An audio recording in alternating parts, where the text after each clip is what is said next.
మత్తయి సువార్త 8వ అధ్యాయము 25వ వచనం. వారు ఆయన యొద్దకు వచ్చి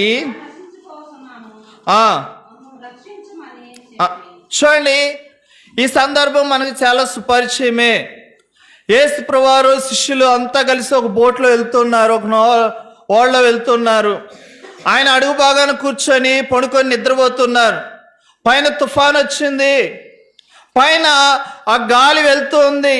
వారు భయపడుతున్నారు, ప్రభువా మేము నశించిపోతున్నాం.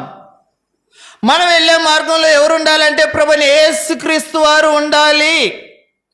ఆ మార్గం యెరూషలేము నుంచి యెరికోకి వెళ్ళే మార్గంలో ఎవరు లేరు? యేసు ప్రభు వారు లేరు. అందుకే ఆయనకి గాయాలైనాయి, అందుకే ఆయన కొట్టబడినాడు, అందుకే ఆయన దొంగల చేతిలో చిక్కబడి